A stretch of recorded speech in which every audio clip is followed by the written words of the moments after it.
Hey, Simply Sugar here with the evening news rundown. Let's get right to it. So, a full DOJ video of Jeffrey Epstein's final night in jail has been released, but there's a critical 1 minute gap missing from the timeline. That missing minute is right before his death. So, a whole minute missing right before that critical time. That doesn't look suspicious. It also doesn't look suspicious that there's no client list anymore after it was stated for years about this client list. It's in court documents. Ghislaine Maxwell was convicted with this information, but suddenly there's nothing. Elon Musk says that there's Steve Bannon is in there. Elon Musk is, I guess, dropping the hints, but not really hints, just giving the information. I say drop the file. Let's just do this already. Pull the Band-Aid off, Elon, and let's get rid of this regime. Let's talk about ICE going full military. So ICE is ramping up its tactics with armored trucks, riot gear, battlefield-style training, and is being backed up by the U.S. military. Or is it that Donald Trump is militarizing ICE, which is now the biggest police force in our nation, and installing them on military bases so that if the military refuses, or if there's some type of uprising or riot here in the United States, ICE can then police the military or get rid of the military if they refuse to do Donald's bidding and listen to the Constitution. Because ICE is beholden to the president. They're not beholden to the Constitution. It's an interesting thought. I think that's the case. And then ICE detention centers are coming under fire for their inhumane, concentration-like appearance.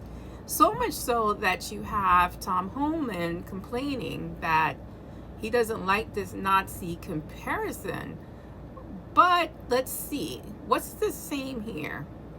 Mass raids based on race. Military equipment in neighborhoods. Detaining families without trial. Detaining people without trial.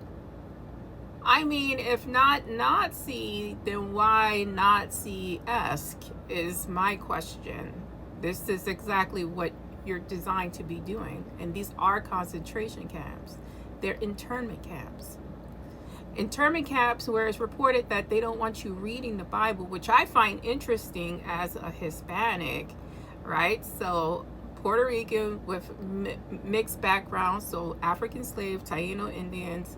What was forced upon us? Religion. But not the religion you learn, a specialized, subjugated version so that we stay in our place. Here in the U.S., you doctored your own Bibles to give to the slave, that gave permission to the white people to have slaves. So now you want to take the Bible away when it's a religion you originally forced upon us. But I don't want to go there too much because, that may cause issues.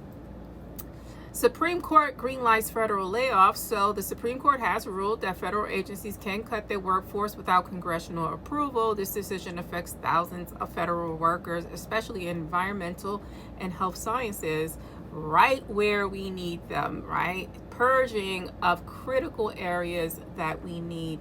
And this was voted on, and the majority of SCOTUS, the only dissenter was Ketanji Brown. Everyone else said, yeah, you have the right to do this. And lastly, Trump wants to take over D.C., the governance of D.C. He says it should be under his rule, right? He is the overseer of that, district, and I don't even know what else to say. He wants to remove checkpoints, and where he resides at the White House, which is a fortress in itself with an underground bunker, probably a nuclear warhead, to be honest with you, self-contained facility. Funny that he wants to take over Washington, D.C. It's funny and it's not. It's not a coincidence because he has barricades going up all around D.C. And he's expecting something to happen, something that he's going to provoke, maybe with the military and ICE running our streets in tanks. Maybe he's looking to provoke, an outburst where martial law will happen. I'm Simply Sugar. That's the evening news rundown. Let me know your thoughts. Please like, follow, and share.